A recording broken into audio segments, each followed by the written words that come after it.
Hello बच्चों, welcome back to the channel. मैं हूं द क्रिप्टेक्स और बेटा आज की वीडियो में हम स्टार्ट करेंगे प्लांट किंगडम को। ठीक है, तो चलिए शुरू करते हैं।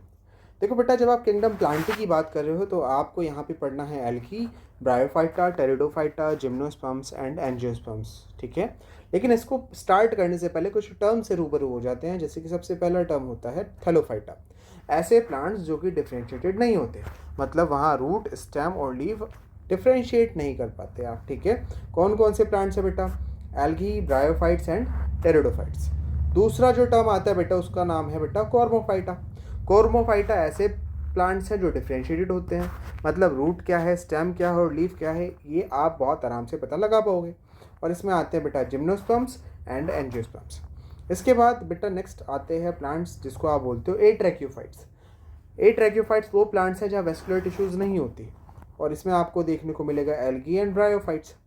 और उसके बाद आती है टर्म बेटा ट्रैक्योफाइट्स, और ट्रैक्योफाइट्स वो प्लांट्स हैं जहाँ वेस्कुलर टिश्यूज होती हैं।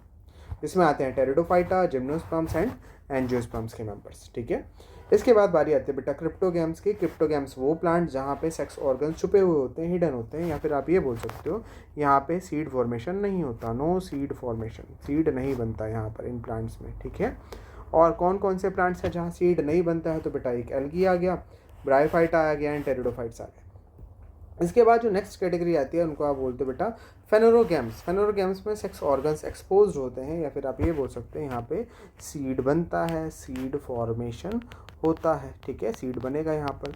और कौन कौन से प्लांट्स हैं जहाँ सीड बनते हैं? बेटा जिम्नोस्पर्म्स और एंजियोस्पर्म्स। नेक्स्ट जो टर्म आता है उसको आप बोलते हैं एम्ब्रियोफाइट्स। एम्ब्रियोफाइट्स में एम्ब्रियो बनता है। कौन कौन? Bryophytes, pteridophytes, gymnosperms and angiosperms. Algae का नाम नहीं है सर यहाँ पर, बिल्कुल नहीं, क्योंकि वहाँ एम्ब्रियो नहीं बनता। तो ये चीज़ें आपको याद रखनी है। ठीक है, अब इन टर्म्स को याद रखने के बाद हम सीधा बढ़ते हैं कुछ सिस्टम ऑफ क्लासिफिकेशन में, जहाँ पे हमें टोटल 3 सिस्टम्स पढ़ने हैं: आर्टिफिशियल, नेचुरल एंड फाइलोजेनेटिक। अब बेटा तीनों सिस्टम ऑफ क्लासिफिकेशन का पर्पस तो एक ही है, जितने भी लिविंग ऑर्गेनिजम्स हैं उनको अलग अलग कैटेगरीज में डिवाइड करना। लेकिन किसी चीज़ पर तो ये बेस्ड होना चाहिए ना, कि आप कर क्या रहे हो, इसमें किस चीज़ पर बेस्ड है। तो बेटा जब आर्टिफिशियल सिस्टम ऑफ क्लासिफिकेशन की बात करते हो तो वो कुछ कैरेक्टर्स को आप स्टडी करते हो। जब नेचुरल सिस्टम ऑफ क्लासिफिकेशन की बात करते हो तो ओवरऑल सिमिलैरिटी को देखते हो, ऊपर से नीचे तक लेके जितने कैरेक्टर्स हैं सबको काउंट कर लेते हो, सबको कंपेयर कर लेते हो। लेकिन जब फाइलोजेनेटिक सिस्टम ऑफ क्लासिफिकेशन की बात आती है तो आप प्राइमरीली बात करते हो इवोल्यूशनरी रिलेशनशिप की। लेकिन यह नहीं है कि इवोल्यूशनरी रिलेशनशिप है तो सिर्फ इवोल्यूशनरी रिलेशनशिप ही लिया आपने, इसके अलावा ओवरऑल सिमिलैरिटीज़ भी देखी जाती हैं। ठीक है, अब इसके अलावा जब आपने कैरेक्टर्स लिए हैं, आपने बेस ये तो देखा कि कितने कैरेक्टर्स लिए हैं, कुछ कैरेक्टर्स लिए हैं, सारे कैरेक्टर्स लिए हैं, या फिर सारे कैरेक्टर्स के साथ फाइलोजेनी को भी जोड़ा है। अब इन कैरेक्टर्स को आपने लेने के बाद किस एस्पेक्ट में स्टडी करा है। ठीक है, तो जब आप आर्टिफिशियल की बात करते हो तो सिर्फ आप उन कैरेक्टर्स की मॉर्फोलॉजी पे ध्यान देते हो, और ये मॉर्फोलॉजी किस किस पार्ट्स की हो सकती है? तो बेटा ये मॉर्फोलॉजी हो सकती है वेजिटेटिव पार्ट की, वेजिटेटिव पार्ट की हो सकती है, या फिर ये मॉर्फोलॉजी हो सकती है रिप्रोडक्टिव पार्ट की। ठीक है, तो आप इसमें वेजिटेटिव पार्ट ले सकते हो या रिप्रोडक्टिव पार्ट ले सकते हो। अब वेजिटेटिव पार्ट में या तो आपका रूट, स्टेम, लीफ आ जाएगा। रिप्रोडक्टिव पार्ट में आ जाएगा बेटा आपके फ्लावर्स के पार्ट्स, जिसमें आपका कैलिक्स आ सकता है, कोरोला आ सकता है, मेजरली एंड्रोशियम को लिया जाता है। ठीक है, उसके बाद नेचुरल सिस्टम ऑफ क्लासिफिकेशन में आप किस किस एस्पेक्ट में स्टडी कर रहे हो? बेटा वहाँ मॉर्फोलॉजी भी पढ़ रहे हो, एनाटॉमी भी देख रहे हो, एम्ब्रियोलॉजी भी देख रहे हो, फिजियोलॉजी भी देख रहे हो, और फाइटोकेमिस्ट्री भी देख रहे हो। इन सब को स्टडी करके डिफरेंट कैरेक्टर्स को कंपेयर कर रहे हो और देख रहे हो कि कितनी सिमिलरिटीज़ हैं। और जो फाइलोजेनेटिक सिस्टम ऑफ क्लासिफिकेशन होता है उसमें फॉसिल एविडेंसेस को स्टडी करते हो, और फॉसिल एविडेंसेस के अलावा कुछ दूसरे सोर्सेस को भी कंसिडर किया जाता है इन केस कोई कन्फ्यूजन हो रही है क्लासिफिकेशन करने के लिए। ठीक है, अब इसके बाद किस सिस्टम ऑफ क्लासिफिकेशन में किस साइंटिस्ट ने कॉन्ट्रीब्यूट किया है? तो आर्टिफिशियल में एरिस्टोटल का नाम आता है, थियोफ्रेस्टस का नाम आता है जिसको फादर ऑफ बॉटनी भी बोला जाता है, और तीसरा नाम आता है बेटा कार्लस लीनस का। कार्लस लीनस ने जो सिस्टम ऑफ क्लासिफिकेशन दिया था उसको आप सेक्सुअल सिस्टम ऑफ क्लासिफिकेशन भी बोलते हो, सेक्सुअल सिस्टम ऑफ क्लासिफिकेशन भी बोलते हो। ठीक है, क्लासिफिकेशन अब क्यों बोलते हो उसके लिए बेटा हम ये कह सकते हैं कि उन्होंने प्लांट्स को एंड्रोशियम कैरेक्टरिस्टिक्स मतलब कि नंबर ऑफ स्टेमन्स या स्टेमन्स के कंडीशंस के बेसिस पर 24 ग्रुप्स में डिवाइड कर दिया था, ठीक है। अभी उतनी डिटेल में जाने की ज़रूरत नहीं है। उसके बाद बेटा नेचुरल सिस्टम ऑफ क्लासिफिकेशन किसने दिया था? APD कैंडोल ने दिया था, ठीक है। और दूसरा किसने दिया? बेंथम एंड हुकर, ठीक है। बेंथम एंड हुकर ने क्या करा, इन्होंने जितने भी फेनोरोगैम्स थे, क्या थे? फेनोरोगैम्स, ऐसे प्लांट्स जो कि सीड बना सकते हैं, उनको 3 कैटेगरीज में डिवाइड करा। कौन कौन सी कैटेगरीज थी? एक थी डाइकोट की, दूसरी थी जिम्नोस्पर्म्स की, और तीसरी थी बेटा मोनोकोट की। तो 3 कैटेगरीज बना दी, ठीक है। इसके अलावा बेटा जो फाइलोजेनेटिक सिस्टम ऑफ क्लासिफिकेशन है उसमें नाम आता है कॉन्क्विस्ट का, एंगलर प्लांटल का एंड हटचिंसन का, ये सब नाम आ जाते हैं, ठीक है। अब बेटा कुछ ड्रॉबैक्स भी हैं आर्टिफिशियल सिस्टम ऑफ क्लासिफिकेशन के। यहाँ पर क्या ड्रॉबैक है कि वेजिटेटिव फीचर को रिप्रोडक्टिव फीचर के जितना ही वेटेज दिया गया था, लेकिन देखो वेजिटेटिव कैरेक्टर को रिप्रोडक्टिव कैरेक्टर के जितना फीचर वो क्या कहते हैं वेटेज देना इज़ नॉट गुड। क्यों? वेजिटेटिव फीचर जो होते हैं वो चेंज हो जाते हैं with environment, change with environment, change with environment. तो सही से क्लासिफिकेशन नहीं होता, जो क्लोजली रिलेटेड स्पीशीज़ हैं वो एक दूसरे से सेपरेट हो सकती हैं।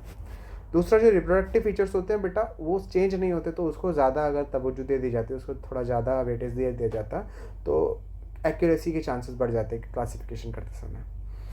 बेंथम एंड हुकर ने जो क्लासिफिकेशन दिया उसमें क्या गड़बड़ करती बेटा? क्या सिंपल सी एक गड़बड़ करी कि जिम्नोस्पर्म को डाइकोट मोनोकोट के बीच में रख दिया।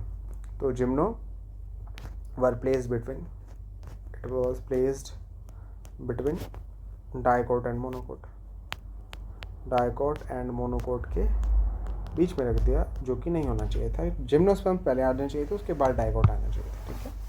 तो उसके बाद आता है बेटा फाइलोजेनेटिक सिस्टम ऑफ क्लासिफिकेशन। ऐसा नहीं है कि इसमें कोई ड्रॉबैक्स नहीं होते बेटा, हर सिस्टम ऑफ क्लासिफिकेशन के कुछ ड्रॉबैक्स हैं। जैसे कि कॉन्क्विस्ट ने जो दिया था उसमें उसने जिम्नोस्पर्म को तो पहले रखा, लेकिन मोनोकोट से पहले डाइकोट को रख दिया, सॉरी मोनोकोट को पहले रख दिया, डाइकोट को बाद में रखा। तो वो एक सिस्टम ये वो एक थोड़ा एरर बन जाता है, ड्रॉबैक बन जाता है। उतनी डिटेल में जाना भी नहीं है, लेकिन हाँ अगर तीनों में से पूछा जाए कौन सबसे ज़्यादा एक्यूरेट है तो बेटा फाइलोजेनेटिक सिस्टम सबसे ज़्यादा एक्यूरेट है। कौन लीस्ट एक्यूरेट है तो बेटा artificial system of classification least accurate है, ठीक है। तो ये था system of classification. Basic difference ये है कि आर्टिफिशियल में आप कुछ कैरेक्टर्स लेते हो, नेचुरल में आप ओवरऑल कैरेक्टर्स लेते हो, और फाइलोजेनेटिक में ओवरऑल कैरेक्टर्स प्लस फाइलोजेनी को ऐड करते हो, ठीक है। अब आर्टिफिशियल में सिर्फ मॉर्फोलॉजी को स्टडी करते हो, नेचुरल में morphology, anatomy, physiology, embryology, phytochemistry, इन सबको स्टडी करते हो, और फाइलोजेनेटिक में आप फॉसिल एविडेंसेस को देखते हो, और कोई कन्फ्यूजन रह जाए तो उसके बाद आप दूसरे रेफरेंसेस को भी कंसिडर करते हो, और ये जो नाम है वो आपको याद रखने ही रखने हैं, ठीक है। अब इसके बाद बेटा ब्रांचेस होती हैं कुछ टैक्सोनॉमी की, जो कि आपको पढ़नी है। ब्रांचेस ऑफ टैक्सोनॉमी तो हमने लिविंग वर्ड में, सॉरी टैक्सोनॉमी के बारे में तो हमने लिविंग वर्ड में स्टडी कर लिया था। तो taxonomy is the branch of science जहाँ पे आप क्लासिफिकेशन की स्टडी करते हो, है ना। अब इसकी 3 ब्रांचेस हैं। सबसे पहली ब्रांच का नाम है बेटा, इसको आप बोलते हो न्यूमेरिकल टैक्सोनॉमी, दूसरी ब्रांच का नाम है साइटोटैक्सोनॉमी, और तीसरी ब्रांच का नाम है कीमोटैक्सोनॉमी, ठीक है। अब इन ब्रांचेस ऑफ टैक्सोनॉमी में क्लासिफिकेशन ही तो कर रहे हो आप ऑर्गेनिजम्स का, लेकिन जो क्राइटेरिया है, जो बेसिस है क्लासिफिकेशन का, वो चेंज हो जाएगा। फॉर एग्जांपल जैसे कि जब आप न्यूमेरिकल टैक्सोनॉमी की बात कर रहे हो तो वहाँ पे क्लासिफिकेशन होता है ऑल ऑब्जर्वेबल मॉर्फोलॉजिकल कैरेक्टर्स पे। आप उस प्लांट में जितने भी पॉसिबल कैरेक्टर्स ऑब्जर्व कर पा रहे हो उन सब को यूज़ करते हो, ठीक है। साइटोटैक्सोनॉमी में आप साइटोलॉजिकल इन्फॉर्मेशन को यूज़ करते हो, और मोस्टली वहाँ पे क्रोमोसोम का नंबर हो जाता है, स्ट्रक्चर हो जाता है, बिहेवियर हो जाता है, इन सबको यूज़ करते हो। कीमोटैक्सोनॉमी में आप chemical constituents of the plants या ऑर्गेनिजम्स को कंपेयर करते हो, ठीक है। अब यहाँ पे आगे लिखा है कि डेटा क्या क्या यूज़ कर रहे हो साइड न्यूमेरिकल टैक्सोनॉमी में। यहाँ पे आप एक्सटर्नल फीचर्स को यूज़ करते हो, जैसे कि लीफ हो गया, लीफ का शेप हो गया, फ्लावर का कैरेक्टर हो गया, स्टेम कैरेक्टर्स हो गया। तो बेसिकली प्लांट की मॉर्फोलॉजी को ही स्टडी कर लो लार्जली। साइटोटैक्सोनॉमी में आप क्रोमोसोम का नंबर देख रहे हो, स्ट्रक्चर देख रहे हो, बिहेवियर देख रहे हो, और कैरियोटाइप देख रहे हो, उसको कंपेयर कर रहे हो, ठीक है। कीमोटैक्सोनॉमी में आप देख रहे हो प्रोटीन्स कौन सी है, अमाइनो एसिड्स कौन से, एल्केलॉइड्स हैं, फ्लेविनॉइड्स, डीएनए, आरएनए या दूसरे मेटाबोलाइट्स, इन सबको कंपेयर करते हो डिफरेंट ऑर्गेनिजम्स के बीच में। उसके बाद बेटा न्यूमेरिकल टैक्सोनॉमी का मेथड क्या है कि यहाँ पे हर कैरेक्टर को असाइन किया जाता है, एक न्यूमेरिकल कोड या सिंबल असाइन कर दिया जाता है, और बहुत बड़ा डेटा होता है इसलिए उसको कंप्यूटर्स के थ्रू एनालाइज किया जाता है। दूसरा जो साइटोटैक्सोनॉमी होता है वहाँ पे क्रोमोसोमल फीचर्स को कंपेयर किया जाता है अमंग ऑर्गेनिजम्स। अगर क्रोमोसोमल फीचर्स सेम है तो ऑब्वियसली बात है सेम कैटेगरी को बिलोंग करेगा। अलग अलग है और कितने परसेंट तक अलग है वो बताएगा कितने डिफरेंट है वो ऑर्गेनिजम्स, ठीक है। कीमोटैक्सोनॉमी जो है वो कंपैरिजन होता है बायोकेमिकल कॉम्पोजिशन का। फॉर एग्जांपल जैसे जो सोलानेसी फैमिली है उसके मेंबर्स में यूजुअली एल्कलॉइड्स देखने को मिल जाते हैं। तो बेटा जब आप प्लांट्स को कंपेयर करो उसमें कौन सा केमिकल निकला, एल्कलॉइड, तो पॉसिबिलिटी है ना कि वो सोलानेसी को बिलोंग करेगा, ठीक है। तो उस बेसिस पे हम कीमोटैक्सोनॉमी में ऑर्गेनिज्म को क्लासीफाई करते हैं। अब किस कैरेक्टर को कितनी इंपॉर्टेंस मिली हुई है, तो यहाँ पर जो न्यूमेरिकल टैक्सोनॉमी है तो उसमें जितने भी कैरेक्टर हैं सबको इक्वल वेटेज दिया जाता है। साइटोटैक्सोनॉमी में एम्फेसिस ज़्यादा होता है क्रोमोसोम की स्टडीज़ पर, ठीक है।